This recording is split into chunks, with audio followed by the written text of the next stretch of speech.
Hello, this is Tom Brevoort. You are listening to Into the Night, the Moon Knight podcast.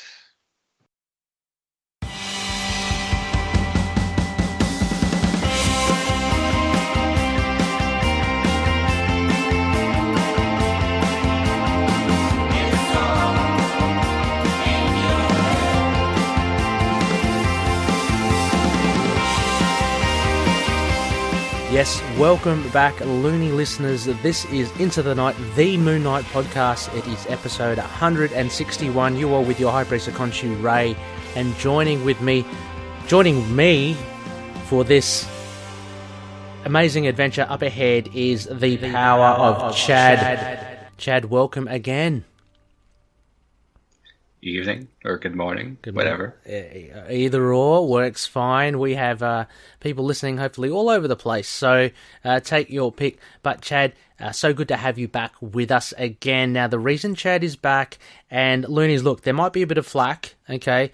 This episode again, Moon Knight is a little absent yet again, okay? I'm very aware that the last few episodes potentially have not been Moon Knight centric. Don't worry, we'll get back on track. Just speaking Chadwick, I mean, like, the Ola Ra, I had Will, fantastic chat with Will, not exactly Moon Knight centric, that sort of thing. We had an audio commentary of Marvel's Spider-Man, the animated series, episode 1 of Maximum Venom, no Moon Knight there, and loonies, we are here again, Chad and I, we thought we might as well go through the numbers, and we're doing episode 2 of Maximum Venom. Again, no Moon Knight, but hey, we're loonies, so that's a tangential thing, isn't it, Chad? I guess we can pass it off as that. You know, all things a phase. Mm-hmm. Exactly. Yeah, that's right. Well done, well done. The phase of the moon is a full moon. So, loonies, if you do look up into the night sky as you listen to this podcast, it is a full moon, which means this is a Moon and Stars segment. Thank you for reminding me, Chad. So, for those that don't know, Moon and Stars involves Moon Knight on film. Now, to kind of reverse engineer this a little, the reason why Chad and I are doing Marvel's Spider-Man episode 2 is because Moon Knight is in it. He's in episode 3, but we're getting there. So that is our take on the Moon and Stars segment for this episode. Other than that, Chad, how's it been going? What's been doing before we get into it? It's been going pretty good. Work's cooling off a little bit. Okay. It's nice. Let's see. Later this coming month, I'm getting my first tattoo, and I'm getting pretty excited about that. You haven't got one yet? I would have figured you would have been a tattoo, what do you call them? A tattoo person already. No, you haven't got one. No, okay. Where do you reckon? Where is it going to be planted? Left bicep, and it's a tentacled winged demon, Tentacles? Really? Oh yeah, tentacles. Actually, I saw someone, I can't remember who, and she had, like, just octopus tentacles around her arm, like as a tattoo. I love cephalopods, loony listeners. I know it's not related to Moon Knight, but there you go. Chad, you do, imagining this is something to do with H.P. Lovecraft, potentially? Yep. Excellent. And so what was it again, tentacles, and what else was involved? Well, the artist named it the Sigil of Cthulhu, but in my opinion, it's more of like the incarnations of Nyarlathotep, which is like this. He's called the God of a Thousand Faces. He's a shapeshifter. Cool. But he has these 3 incarnations primarily. It's the Crawling Chaos, it's the Haunter of the Dark, and the Black Pharaoh. Cool. Well, it's kind of all of those 3 wrapped up into one. It sounds very apt, I think, for Into the Night as well. It's very good. Yeah. Very cool. Awesome. Just a little side fact, I might as well say it, my late great dad, he actually had a tattoo himself. My dad was here's a little bit of insight here, loonies. My dad was a little bit of a bad boy when he was young, around the street gangs and stuff of the Philippines.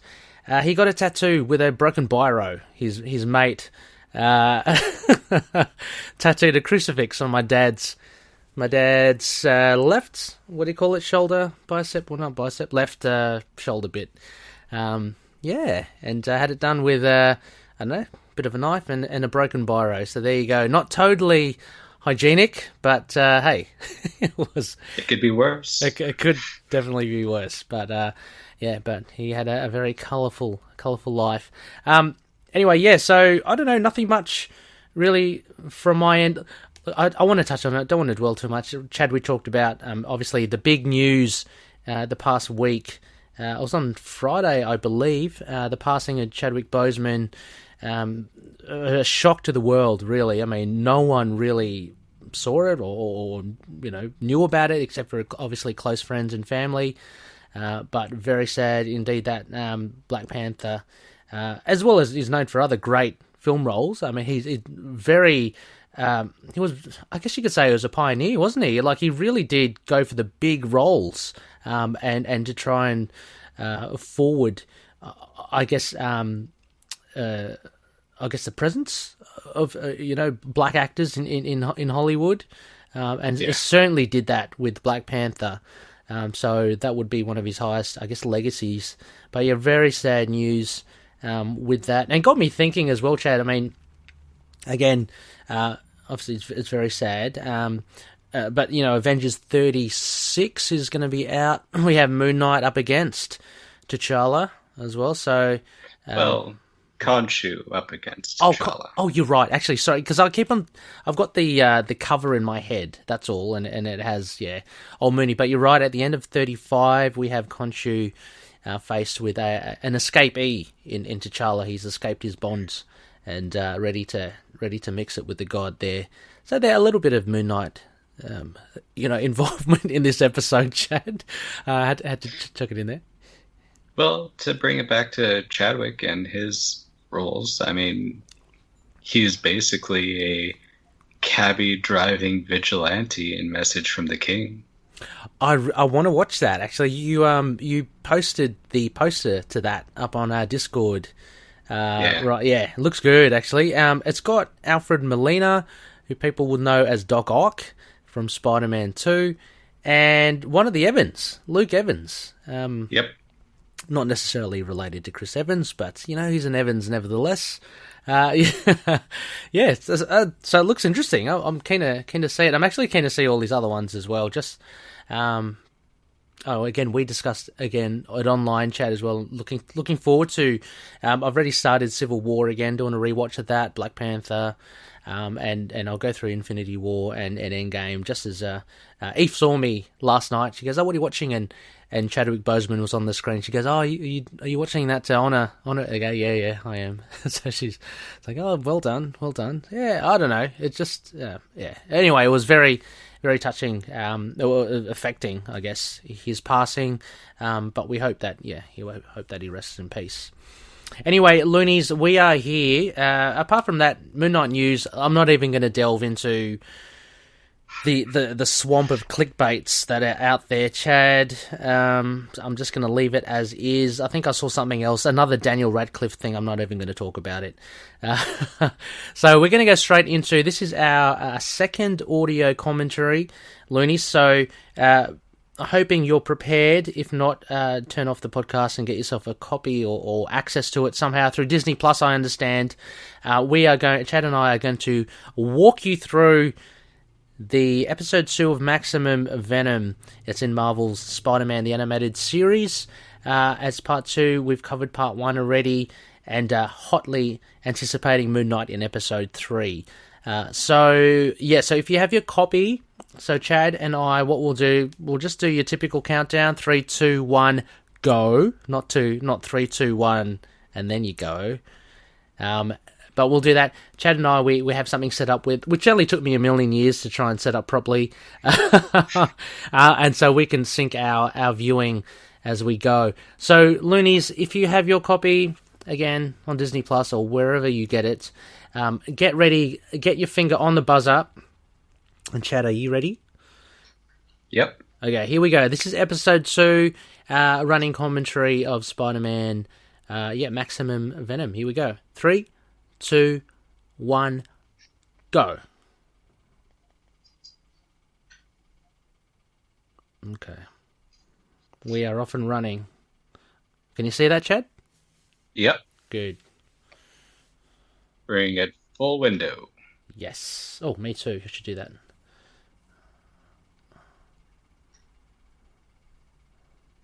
Yep. Alarms blaring. We got some robbers leaving a bank. Mm-hmm. Looks like it's a job for Spider-Man, no doubt. So where we left it as well, Chad, last was there was a defeat to an extent of the Clintar, the symbiote. It tried to regain the seed. It broadcast something out into deep space, but Spider-Man defeated the symbiote. So everything seems to be normal. We got Miles here. Great to see Miles. Getting his venom out. Yeah. Oh, a bit of Tobey Maguire action there. Or Homecoming, or whatever you call it, where he's outstretched.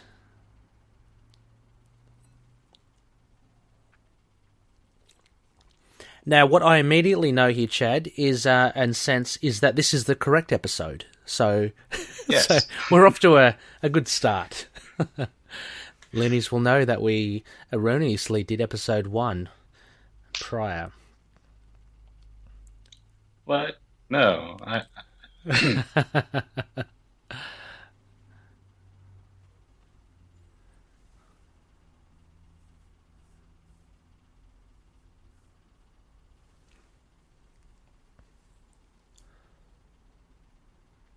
Yeah, the symbiote at their Horizon School, it's as early on as like the first couple episodes.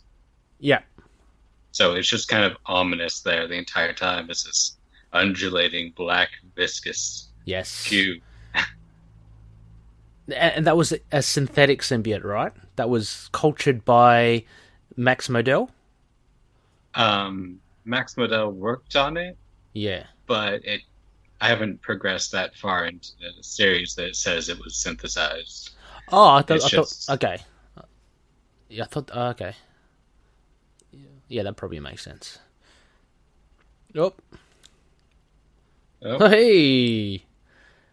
First sign of another Marvel character. Little baby Groot. Or teenage Groot. Star-Lord's Walkman. Yeah. I am Scoot. I'm going to pump this up just a little bit more volume on my end.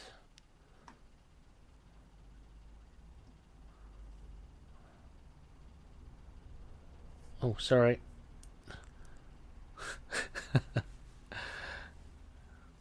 Star-Lord, okay.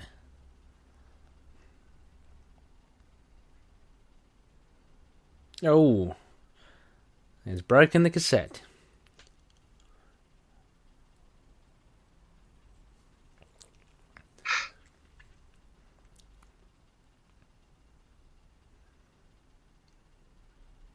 What's that? Oh, spider belt?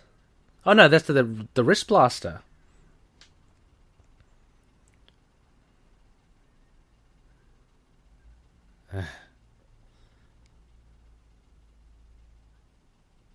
Yep, I guess that's Mary Jane then. What? No. I'm surprised she hasn't been in there. This is season 3. Like, surprised this is the first time they've met, apparently. So, well, I've kind of noticed that in the beginning, like this series kind of mirrors the old school one, like the 90s animated series. Right. Like the first couple episodes are the Spider Slayers. Right. Yes. And so it kind of does the whole Gwen Stacy interest in the beginning, and goes to MJ. It's so weird. I mean, I know Gwen Stacy is such a big part of the Spider-Man history, but when I first started getting into comics, MJ was just all MJ, you know, and that was the only like girlfriend / wife of Peter that I ever really knew to begin with for so long, and then like Gwen's obviously come back as Spider-Gwen and all that. So, yep, we got little Groot here hoeing into some cake. I like how he just uses a whips away. Yeah.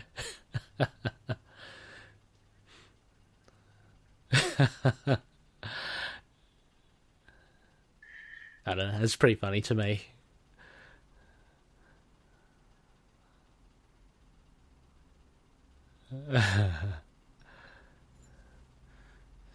Oh. That's got to be flirting. I mean, he just like pushed his whole face into a cake and she's actually eaten a bit of it, you know? From where he was hiding. Yeah, exactly. Hey, Groot riding a squirrel. I never thought I'd see it.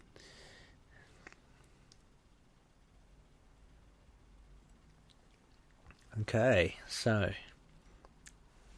back to Horizon Labs. Mm-hmm.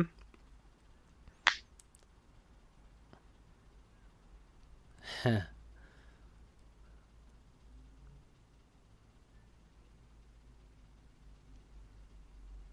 I can't remember. Did we see the Guardians in episode 1? Not at all. At the end. No. I don't think so. No. No. Yeah, Groot just turned up. Okay. I think we start to see them at the beginning of the 3rd episode. Yeah. Yeah. Yes, and towards the end of it as well. Yeah.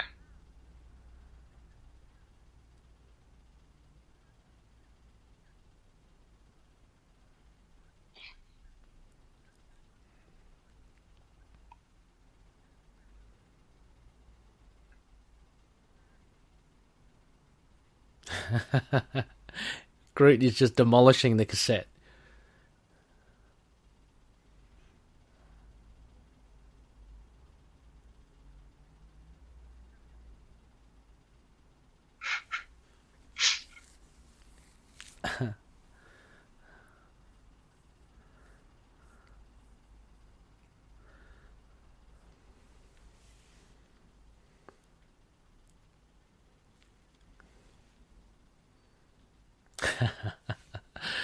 Well, it's a great translator. Here we go. Charades. I. Oh, yeah, here we go. Yeah. I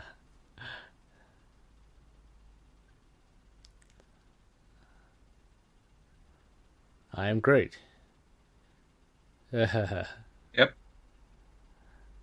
But, you know, we know Groot's species actually... Isn't it like the whole idea... To our ears, it sounds like I am Groot, but the frequencies or something that they talk at is different. So we can't... Yeah. Yeah. Ooh. Iron Man's here.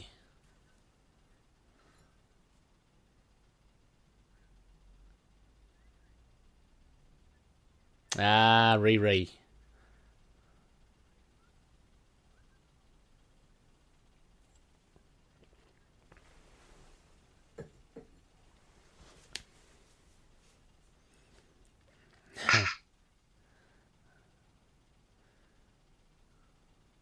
Hey.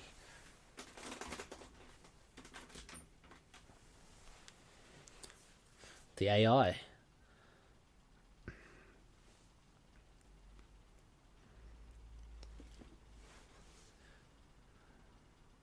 Have you read any of the Ironheart comics at all? I've caught a couple of them, but didn't really keep up on it. Yeah, I haven't. I feel kind of left out now. It's just like, wow. Yeah. Maybe I should have stuck with it. Yeah, I might have to pick it up in Marvel Unlimited. See if I can catch up.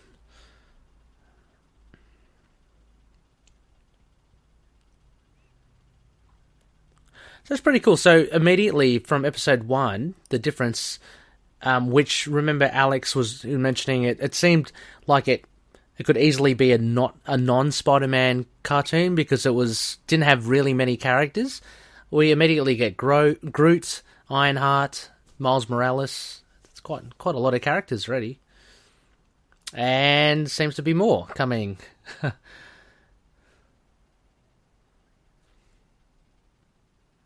don't know, just generic scientists.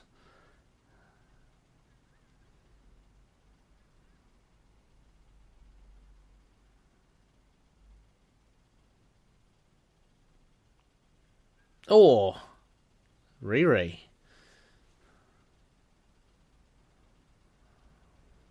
Probably AIM. Hey! Oh, yeah. I called it. Really? You did call it? I was about to say Skrulls, but anyway. How did you know it was AIM? Like, not Hydra? Because they're always doing this kind of Yeah, well... stuff. If it was Hydra, they would have gone in with honeyed words and bought them. Yeah.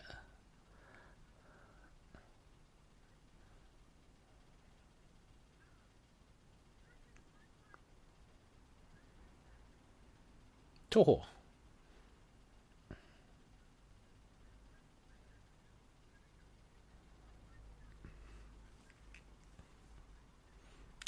Could you imagine having Tony Stark as an AI? That would be very annoying. Oh, yeah.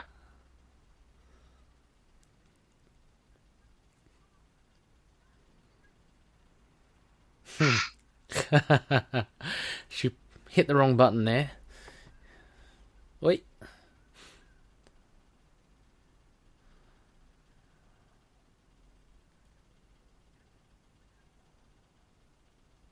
I like how...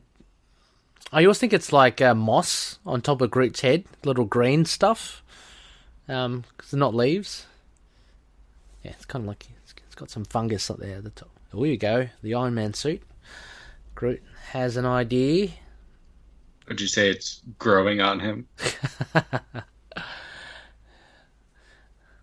He's just a fun guy. Yeah. Oh no.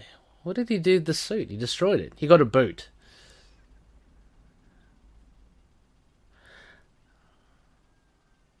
So so far I think pretty cool action, and I love the humour with Groot actually. It's just a bit of fun.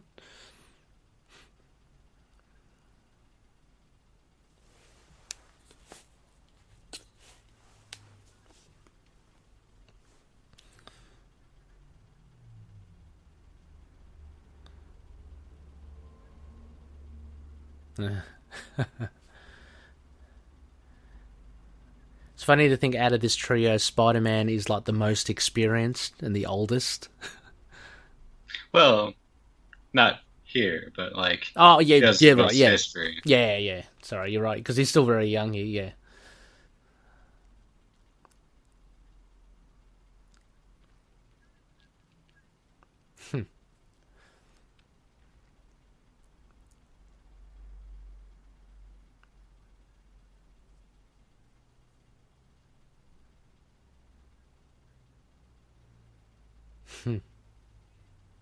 They could talk to Thor. True, yeah.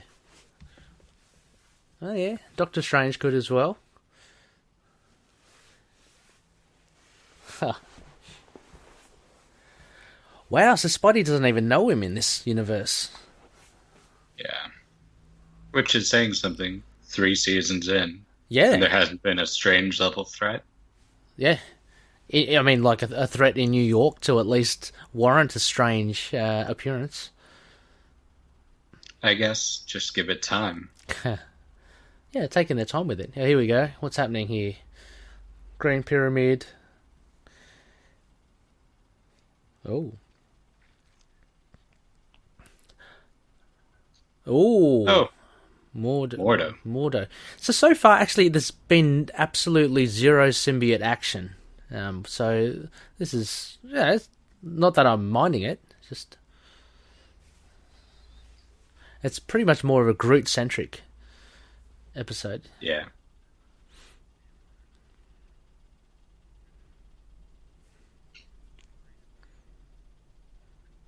Yes, you are. Behold, geometry wars. Yeah, that's it. Check out my trigonometry. Here.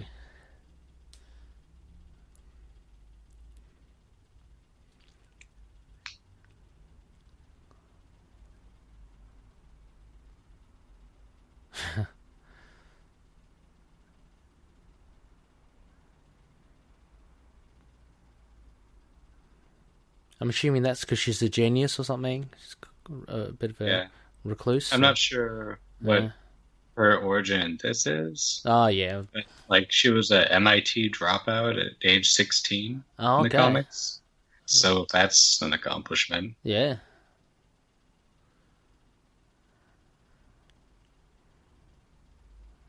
Speaking of MIT, you can actually get a degree in piracy through MIT. Really? Awesome. Yeah. You can master in piracy. Yeah. It's like pistol dueling, fencing. There's just tons of things encompassed in it. I thought you meant as in pirating, as in the technological based. Nope. Oh, you meant actual pirating. Piracy. Wow. Walking the plank. Feeding sharks. Oh, here we go. Here's Groot. He's always just looking for food or something, isn't he? There you go. Uh-oh. We have aim. Hot on his tail.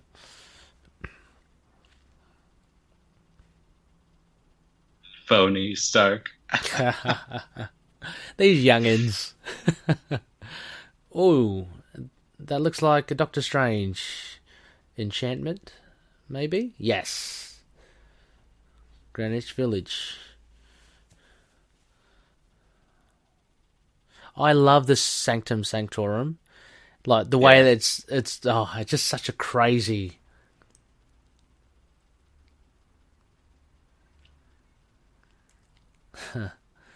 Things are looking bleak. Yes. I'm sure Miles, though, can handle it. Here we go.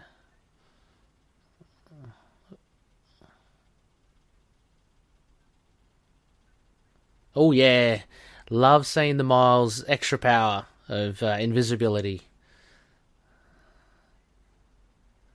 Oi. Oh, nice shot. That was ominous. That was good, yeah. Nice silhouette there of Doctor Strange. Against a full moon.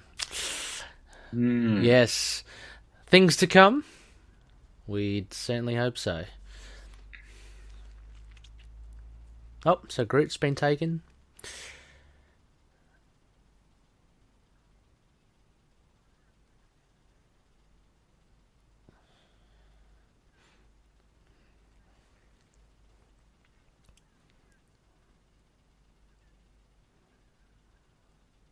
Whee! Groot he's just loving it.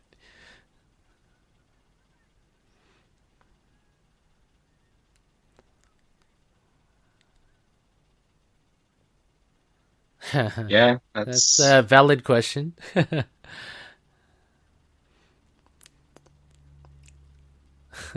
wizard out. Here we go.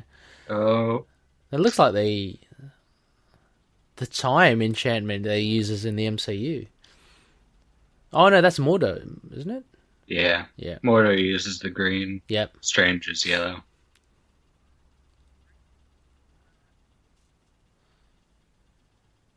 Oh.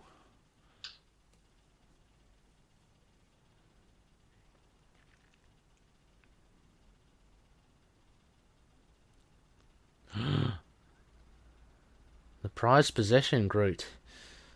Oh no. Sedated. Sleepy time. Sedated.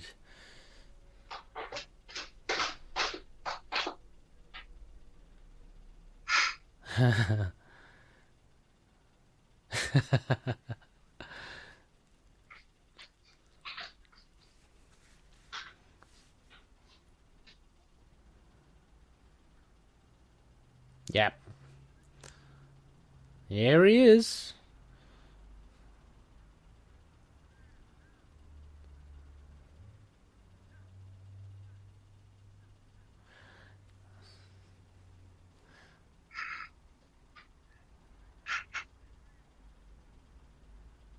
Classic. Yep. Winds of Watum. I'm just waiting for the Crimson Bands to come out. Although the Crimson Bands never really sounded very... No. Crimson Bands of Satorak. Doesn't really have that ring. No. The Winds of Watum. Yeah.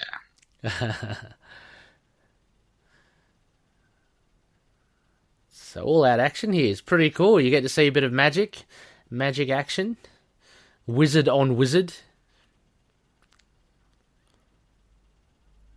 It's very different from the episode 1 of...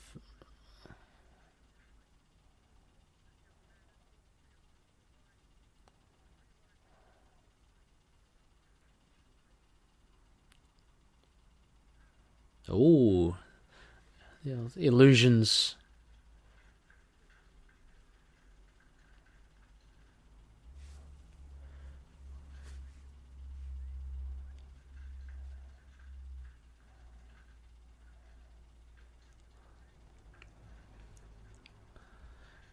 Kind of liking these effects, actually. They're pretty good. Yeah. It's a lot better than... Oh, that's a great one. Yeah. Better than the first episode. Yeah. Oh, yeah, there's way more action here.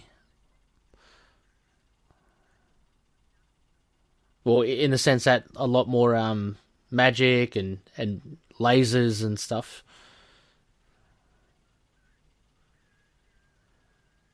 I know.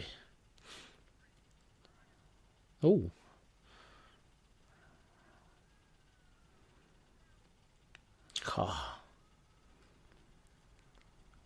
I know. Miles and Steven.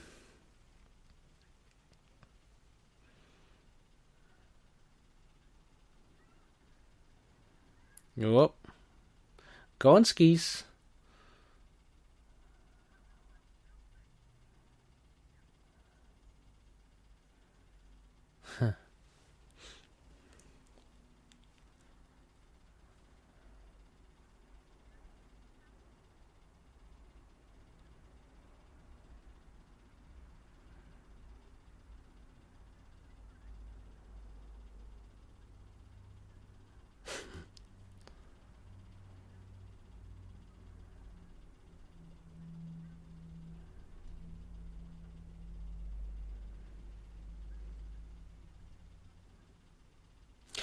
Sorry, listeners. Yeah, we're just really involved in this now. There's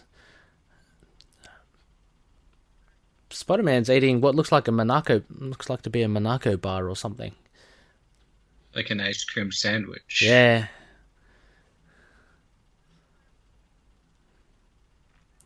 Reiteration here of the story, the plot.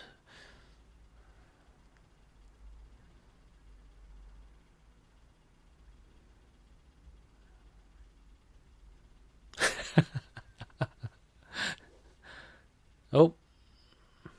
No, it's Brain Fray. I knew that was going to be it.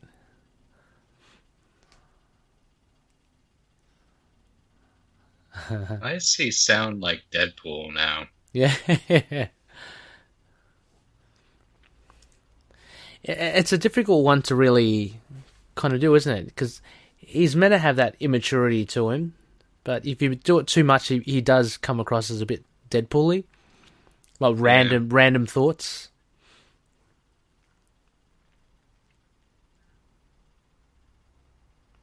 It was all unusual energy. It's like... Of course.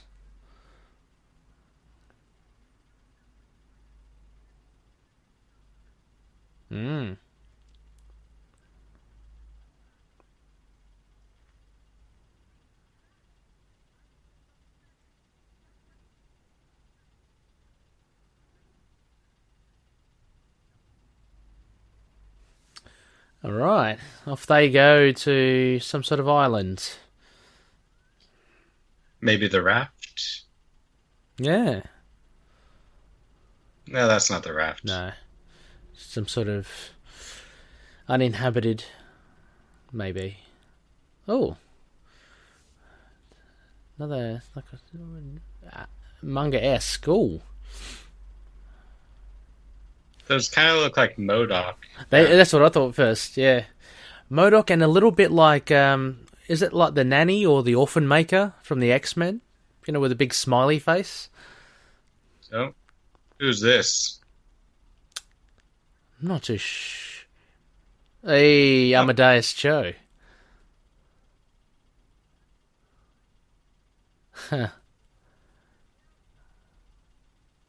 Brawn.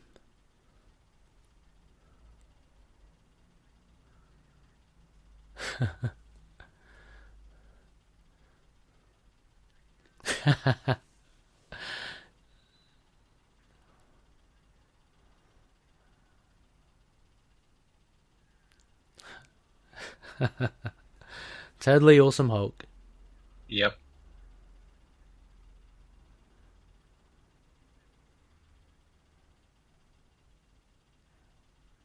Amadeus is actually a really cool character, more so in the Hercules run. I prefer him sans the Hulk powers, to be honest. Like not as Brawn, more as But having said that, I did start collecting the Totally Awesome Hulk. I dropped off. I want to actually read the whole run now. I like Greg Pak. He's a good writer.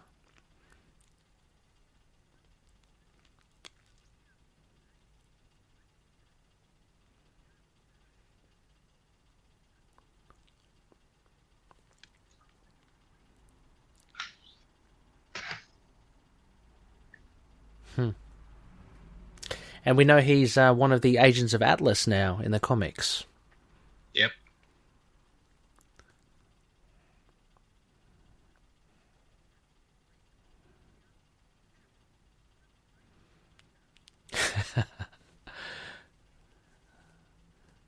Hey! Cloak of Levitation. Always good for a joke.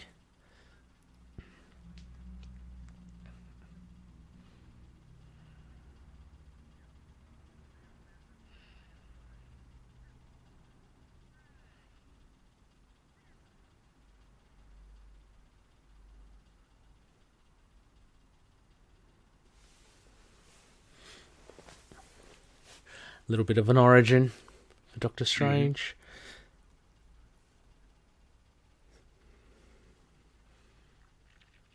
I like the effect of this world as well, Chad. It's got a weird like that spectrum blur across it. Just the colours are just a little off, and I don't know, seems prismatic or something.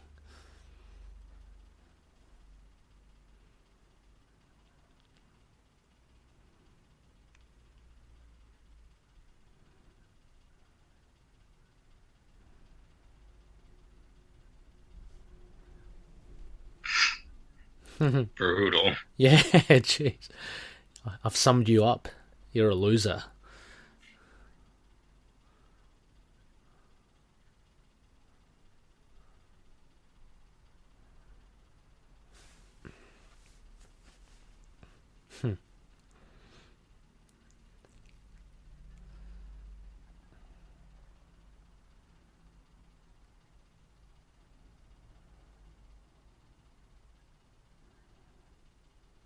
Oh.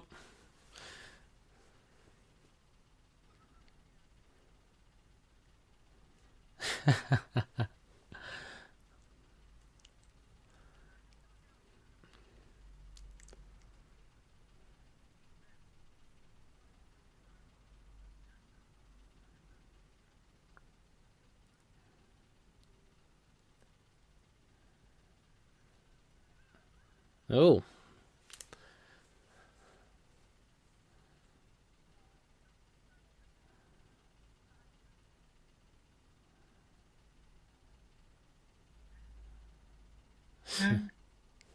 Jen can be subtle. Who was that? Jen can be subtle. Yeah.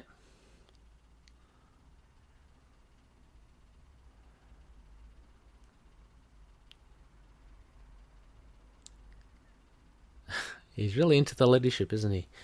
Here we go. AIM. Secret base. The AIM soldier playing with Groot.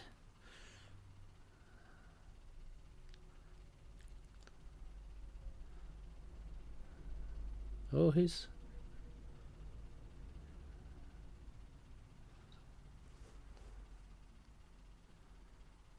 I wonder who this is.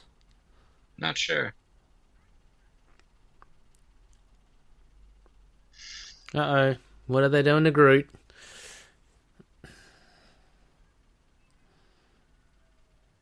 Oh. They're gassing him with something. Yeah.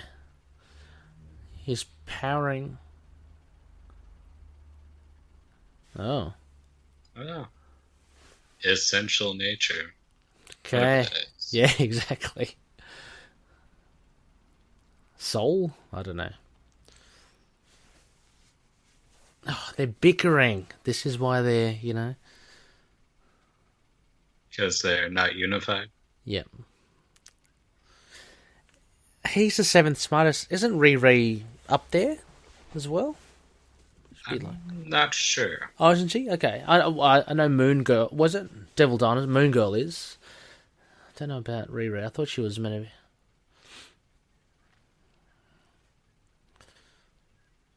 be. Good call, Spidey.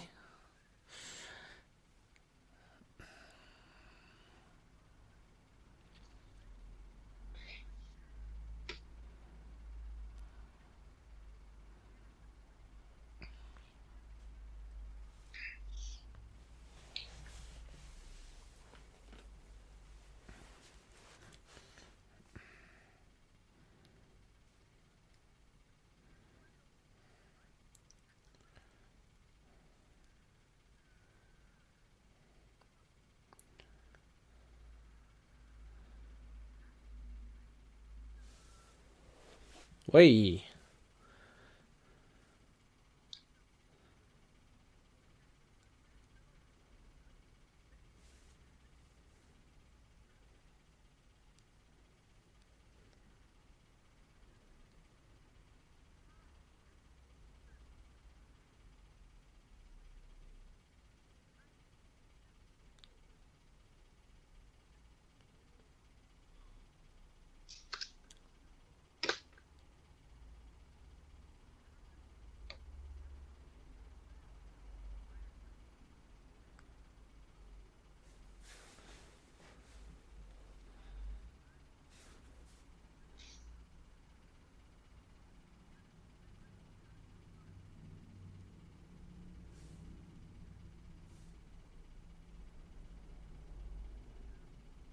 Smash time.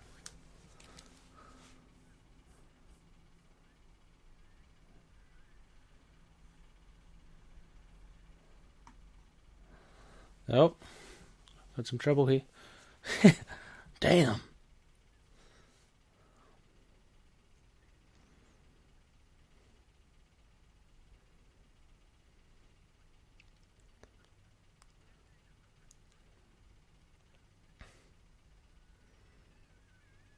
Uh-oh.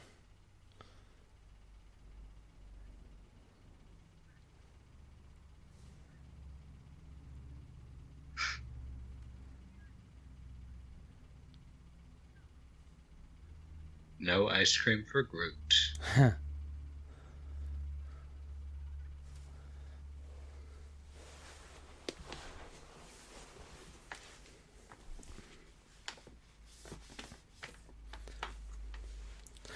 Yep, the big red button's got to do something. It's always got to do something.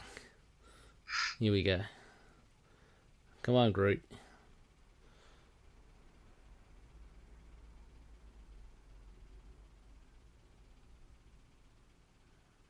Ah, no. Foiled by food. Groot.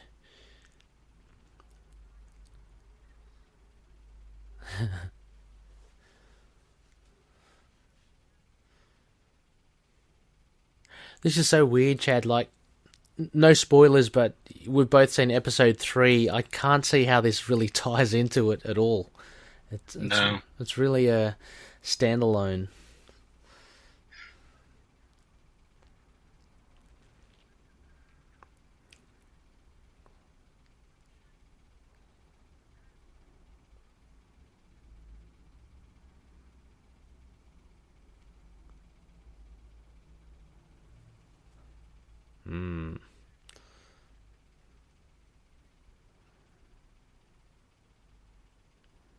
Ooh. By the hoary hosts.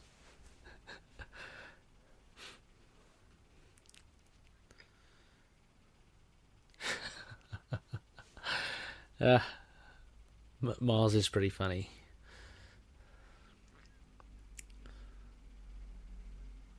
Ah, jeez.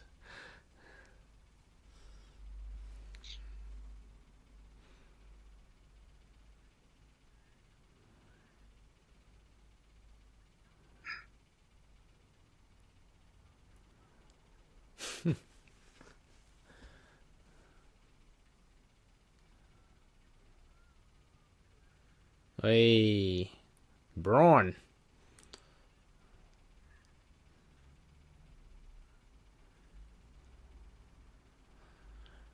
Let me guess, diversion.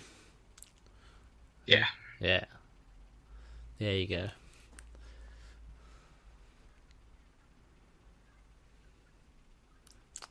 Scientist Supreme.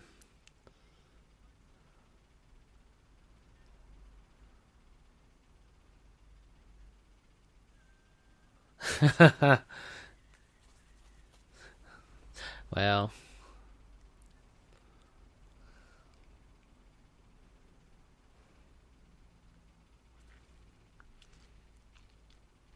The big red button. Oh.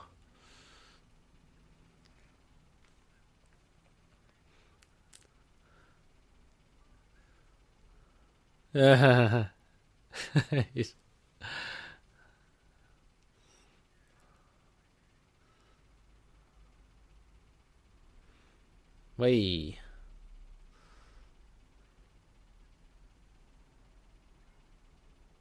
Oh. There's another Groot in there. Gollum.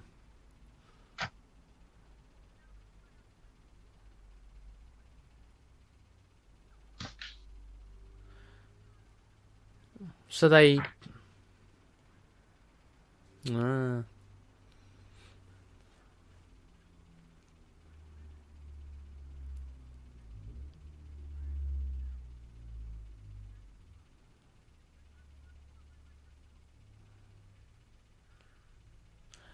Pretty cool aesthetics. Kind of like a Ghost Rider, yeah. Ghost Rider Groot with a green flame.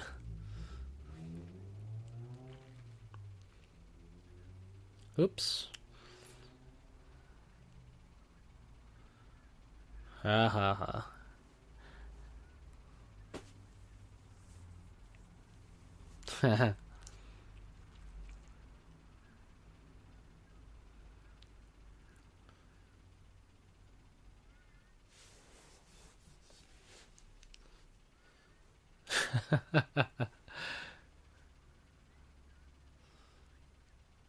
Ah.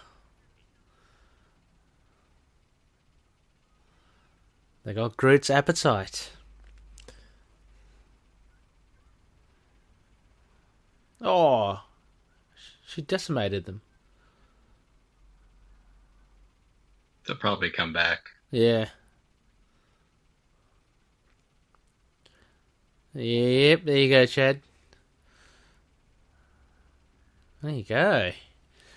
Picked it.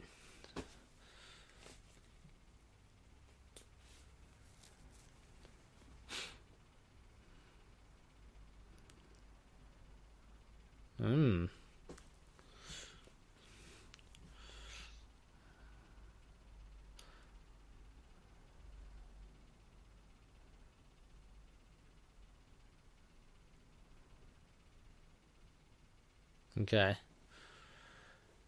Doctor Strange and Miles Morales having a bit of trouble.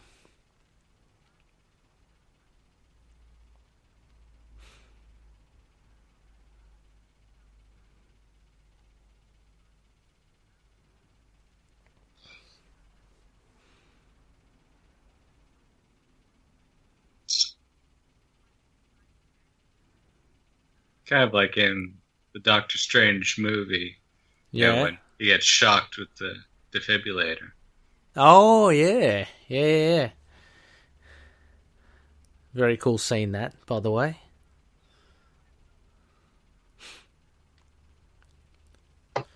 Come on, Doctor.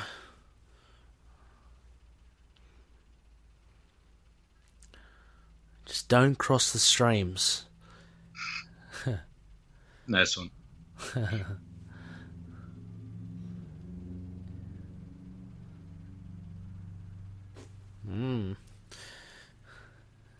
There you go. Voila.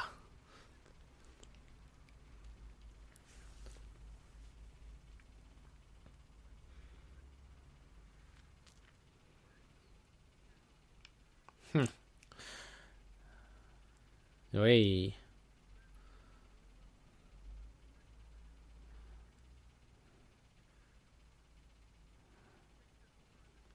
Like, if you notice Stephen Strange's gloves, they're a little bit more practical, but they're still yellow. Yeah. The yellow gloves.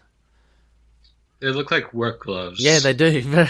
Yeah, they're kind of strange.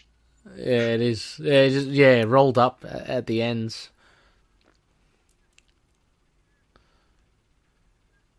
Oh.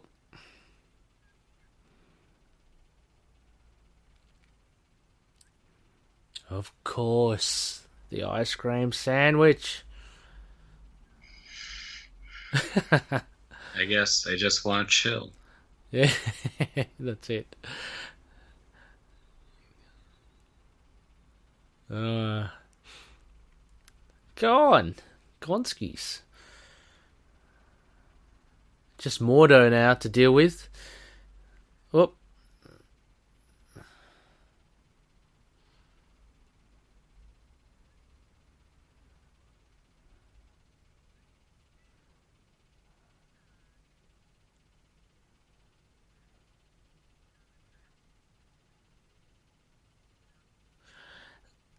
So the only real connection between this and episode 3 is, I guess, we established these other characters like Groot and Hulk and Riri, because they're there at the beginning, and Doctor Strange. But yeah, other than that.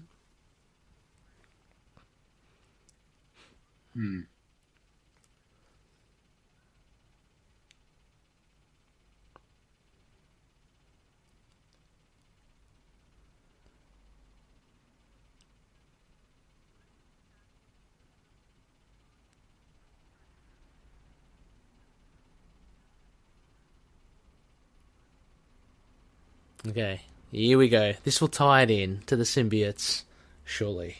Yeah. There's... Oh. Star-Lord. That makes sense. Yep. Because at the beginning of episode 3, they're out on that landing pad. Yes. With the same people. Mm-hmm.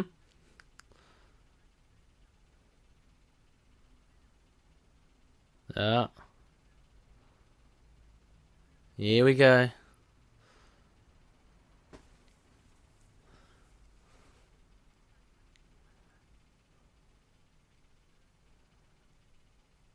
Oh, it's good to see the Guardians, like Star-Lord at least, but oh no, the Guardians.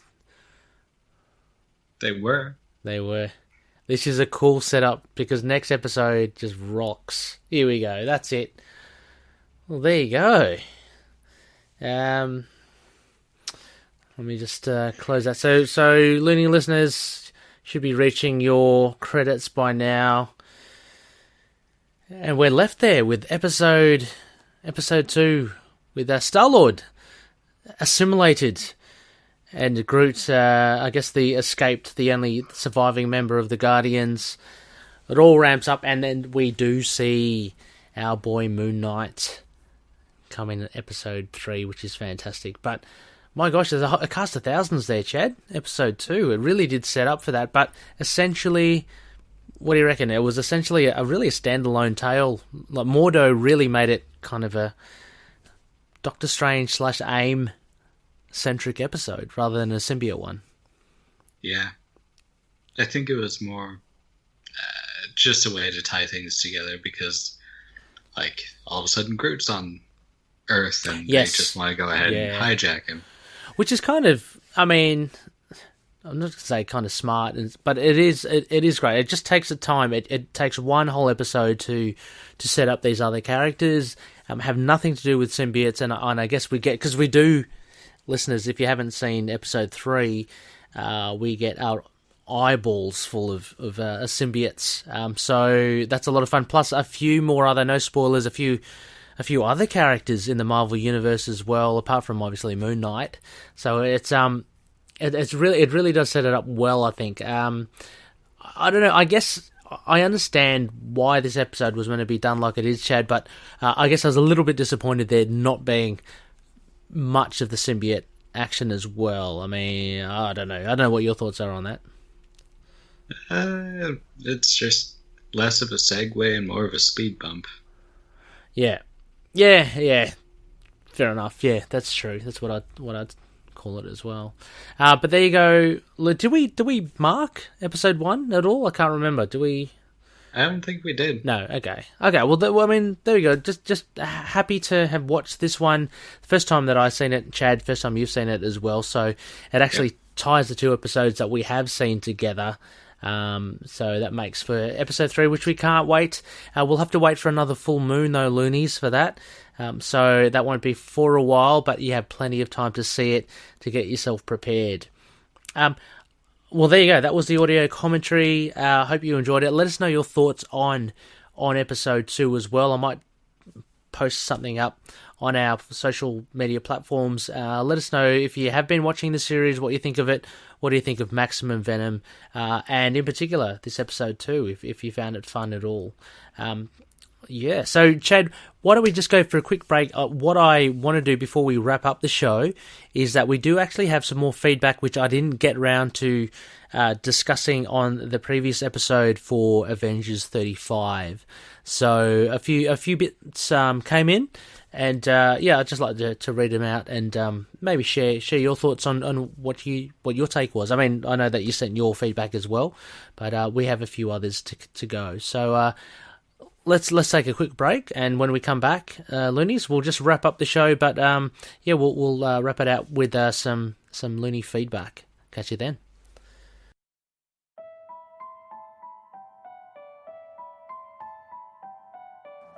Adventures into the unknown. Tales from the Crypt. Skeleton Hand. The Haunt of Fear. Dark Shadows. Vampirella. The Haunted Tank. The Heap. Eerie. Swamp Thing. Weird Mysteries. Tomb of Dracula. Tales of the Unexpected. Werewolf by Night. The Demon. Man-Thing. Monster of Frankenstein. Brother Voodoo. The Son of Satan. Night Force. The Living Mummy. The Sandman. Tomb of Darkness. Evil Ernie. Saga of the Swamp Thing. Flinch. Hellblazer. 30 Days of Night. Preacher. The Walking Dead. What do these titles have in common? All of them, from Adventures into the Unknown to Tales from the Crypt, to the House of Mystery, to the Tomb of Dracula, may be found in the Long Box of Darkness. I'm your host, Herman Lowe. Join me every Monday night for a journey into comic book horror as we delve into the secrets of the Long Box of Darkness.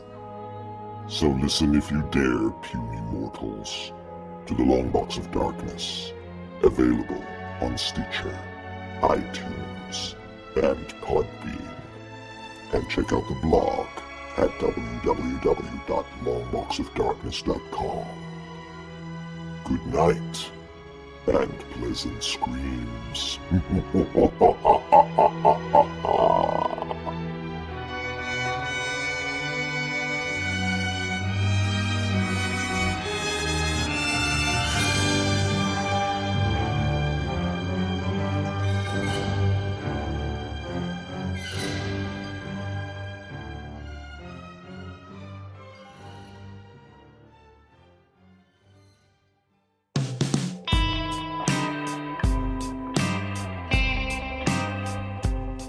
Yes, welcome back, Looney listeners. You are listening to Into the Night, the Moon Knight podcast. This is episode 161.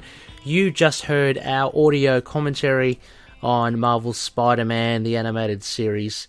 It's Maximum Venom, episode 2 of that arc, part of season 3.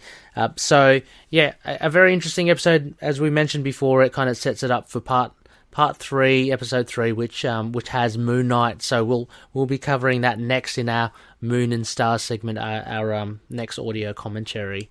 Then Chad, I'm not too sure. I mean, because I think the Maximum Venom lasts for at least 6 parts. I'm not sure whether we do parts 4, 5, and 6. No spoilers, but I'm not sure if Moon Knight is in 4, 5, and 6. So. We'll have to see. We'll figure it out. Maybe we do it just to complete the whole run. I don't know. Or maybe see if Loonies, if you find it worthwhile, these audio commentaries. I think they're quite fun. But of course, I understand there's not much Mooney in there. Speaking of Moon Knight, anyway, we do actually have some feedback, Loonies, which came in after I recorded our previous episode 160, which looked at Avengers 35. Which was part 3 of the Age of Khonshu. So Chad, I was wondering, let's go through them. There's only, there's 1, 2, 3, there's about 4 bits of feedback here, and there's an Apple's podcast rating review sent in, which I'd love to read out as well. But yeah, let's get into this. So, Chad, do you want to do the first one? Sure. So this one's from B, or Bushman of Moon Knight Corps. It says, for someone who occasionally has no kill rule, Moon Knight sure has been awful keen to justify killing kids lately. Yeah, so that's in reference, I guess, to the Star Brand child. Yeah. I don't know. What do you think? That is a good point. It is an inconsistency. Especially off the Bemis run, which Bushman has added here, some panels in the group. I don't know. What do you think? What's your take on this, and how Aaron has kind of made that a little different in Moon Knight? Well, I said in the group a while back, I don't think that Moon Knight wants to do these things. I said, he's a man at the end of a rope with thorns through it. Yeah. He's just grasping at a lot of bad decisions, but that's all he's got. Yeah, exactly. It's kind of like his back is against the wall, I think. And I don't know, was it confirmed that he wanted to kill the Star Brand? He didn't kill Danny Rand or Stephen Strange as well. He just took their powers. So, and Robbie Reyes. So, whether or not he's planning on killing, I can't remember the name of the baby, unfortunately. The Star Brand. It was Brandy. Brandy Star. Yeah. We don't know, but yeah, that is an interesting point. And look, let's face it, this run is littered a little with inconsistencies, I think, with previous Moon Knight runs. So you've got to take it with a grain of salt. But anyway, thank you, Bushman, for that. Next one, we have a nice meaty bit of feedback here from Billy Brooks. And Billy Brooks says, part of me is liking the idea of Moon Knight being a thing and Khonshu an Avengers level threat, but at the same time it seems like something about Moon Knight isn't right. His personality issue is still a thing. Jake and Steven are there, or they will just call him crazy like his mental illness was some Deadpool kills Marvel Universe thing. He once saved the Earth with Khonshu from an authoritarian force taking over, Kang, and now blindly doing the same thing with Khonshu. It kind of sounds political, by the way, the idea that there's no good side. Mark following blindly, even being a pretty good detective. Yeah, I mean, these are good points. Anyway, Khonshu mad about not being noticed years ago. Oh, come on, that was cringe. And Mark wanted to hurt or kill a child, similar to Bushman's comment. And where are all those cultists coming from? But I'm enjoying. That's true as well. That's kind of what I wonder. They just came out of the woodwork. Anyway, good point there, Billy. But I'm enjoying how all of the powers Mark had stolen are being used with some kind of adaptation. Something like it's not just Mjolnir, but Mjolnir with Ankhs to work correctly. It's not just use the power, but using it in his own way. And even not liking the idea of many Moon Knights through the ages, I confess I like the idea of a prehistoric conflict that probably wasn't solved, except for the fact that the first host was forgotten and was in the annual. That's right as well. The annual had that really cool. Forgot about that. Now I'm just curious about how Khonshu will end, and afraid of how Mark will be. I'm afraid of some irreversible and bad change happens, and Moon Knight loses his essence to be a MCU character. Now, I'd just like to address that, Billy, and just purely my opinion, I don't think that will be the case. I think I've mentioned before as well, I think this will be a story that will come and go, The Age of Khonshu. It will just be another one of the roller coaster rides that Jason Aaron writes for the Avengers title. I don't think it will really have any bearing, similar to how I think Contagion has no bearing, really, on Moon Knight lore. And to an extent, although I wish it did have more, Serpent War as well. I really would have loved if Jason Aaron had somehow synchronized that with Jim Zub and used the worm, I reckon. But he has been setting it up to be Mephisto for a long time, so I guess that's fair enough. But also, good points here about those legacy characters. What do you think of that Caveman Moon Knight?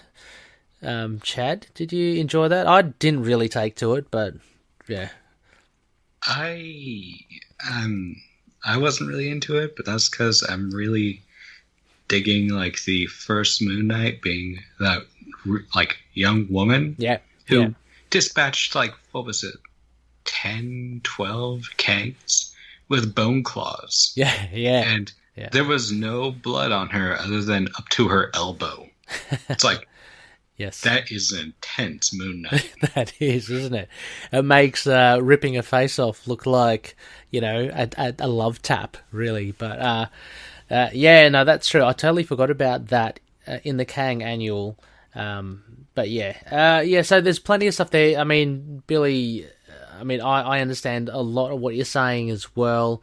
But I've got no worries about it being, the thing like the Jake and Stephen, the identities not being there, and Moon Knight, him being a good detective and not actually being shown here as well. A lot of the things the writers do tend to forget, and they go for one or two aspects, so to speak, of the character, and they roll with it.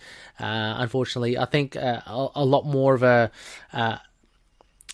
I don't want to say, because Aaron is a good writer, but there's not a lot more of a thoughtful writer would try to consider all of these things in one. But unfortunately, he's just gone for the big stroke, the big brush stroke of Khonshu. That's his main goal of using Moon Knight in this. So we'll just have to see how it goes, and whether you like it or not, it's only going to be 5 issues. So there you go.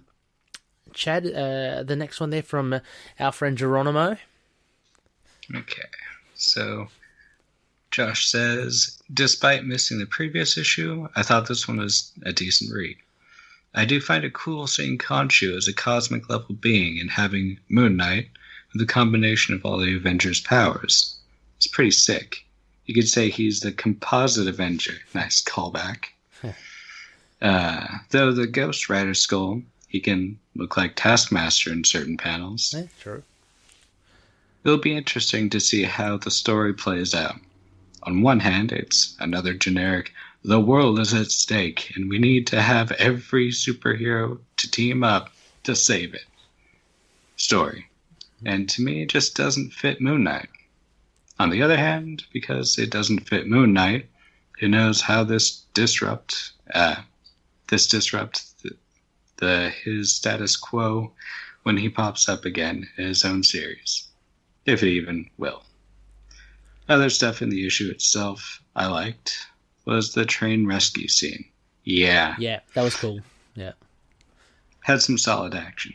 Seeing Tony in a vulnerable state when interacting the baby reminded me of beginning on Endgame. Tony, and that's neat. Finally, Moon Knight's car.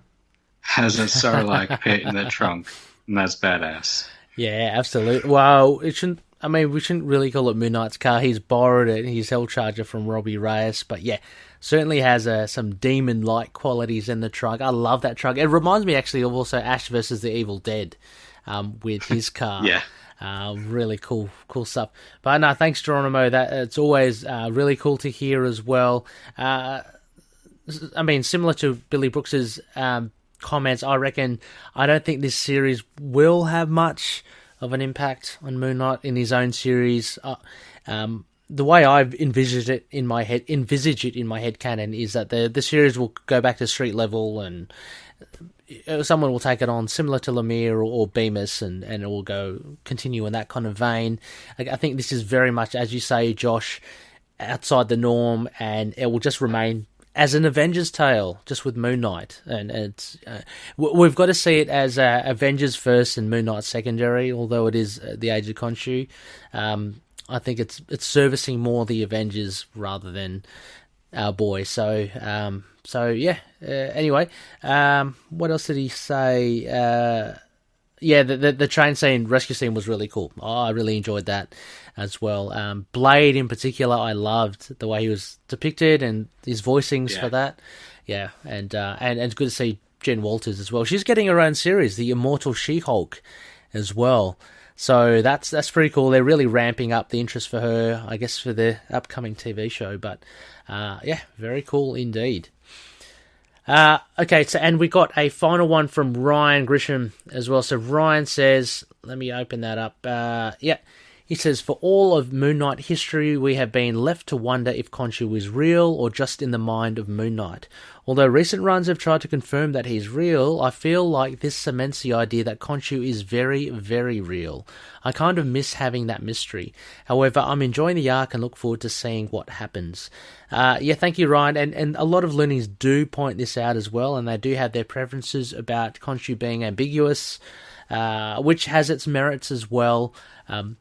I think the fact that it has been that way for such a long time, the take of him being very real, more so in Aaron's run, but also in the Kang Annual as well, and in the Serpent War miniseries, I think it's different. It's kind of refreshing because it hasn't really been out and out, like, obvious for Khonshu. So whether or not that's a lasting thing, I mean, all of these things are so, transitory. They're not going to be here forever. They'll change it. Writers might just go back to the street level stuff. So I think enjoy it while you can, or hate it while you can.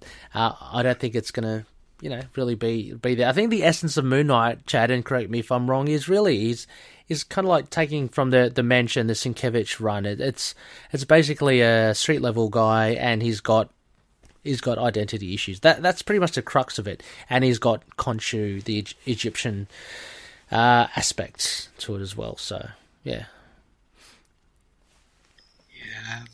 that's pretty much the summary.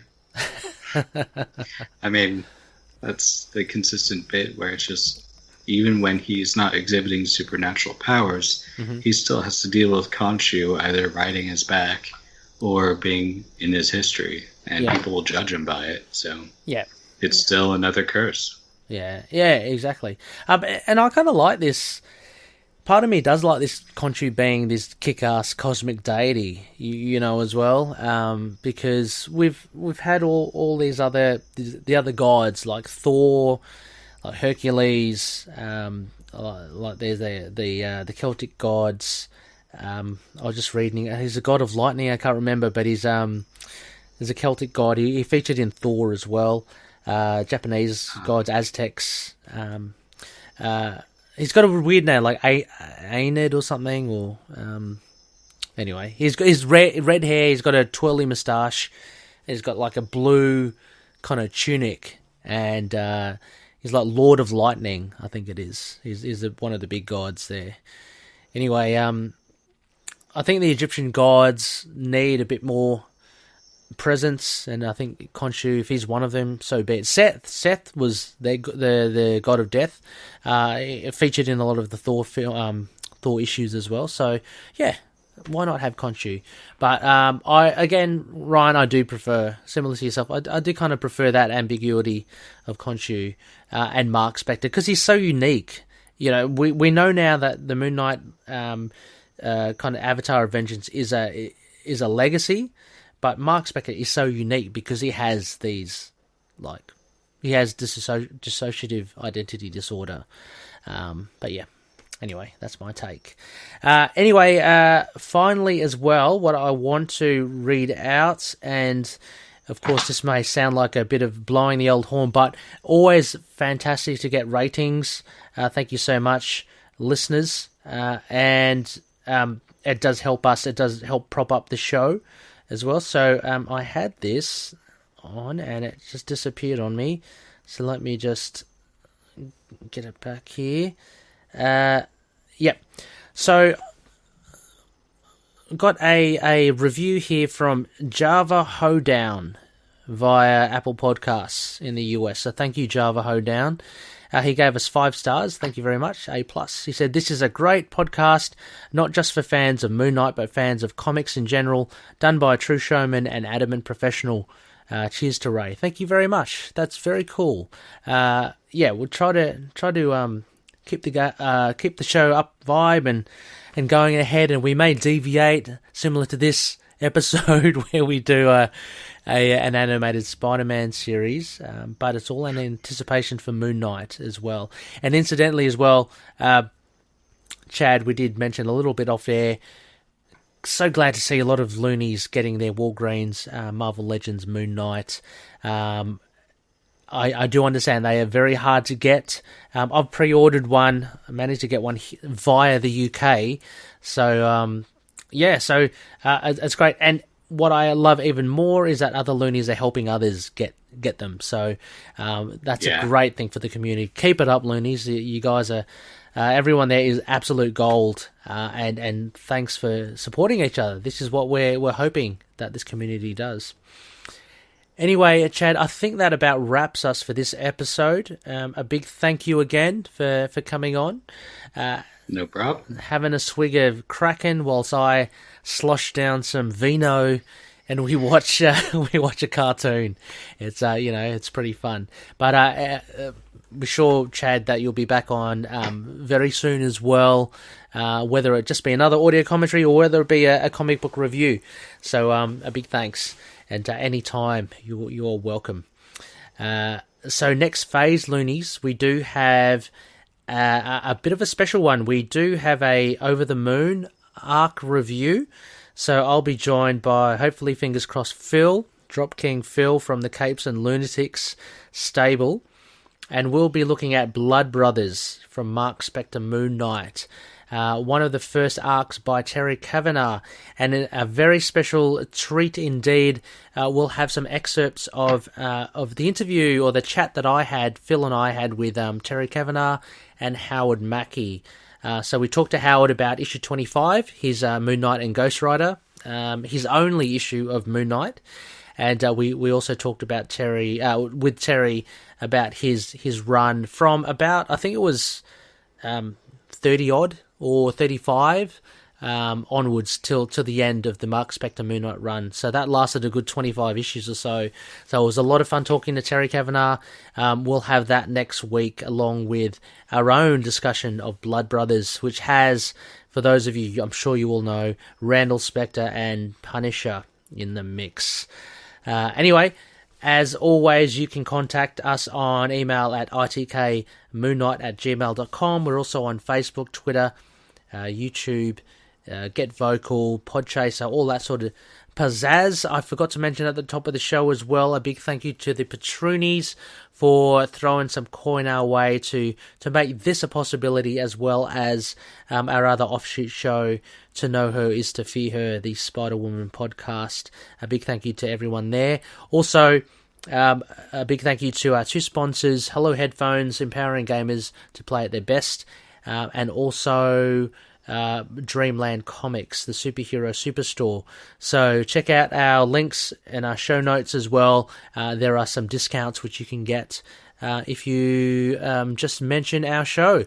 There you get, I think, 10% off the Hello Headphones and 20% off Dreamland Comics. Finally as well, just before the end I think this will drop around about the beginning of September, maybe.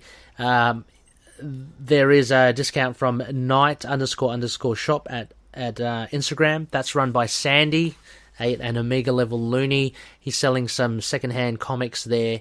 If you mention ITK Moon Knight as well, if you DM him, you'll get 15% off as well. So discounts all round, everyone. It's great fun. Anyway, we are going to get out of here. Thanks again for listening. All the best. And as always, may Khonshu watch over the denizens of the night. See you later.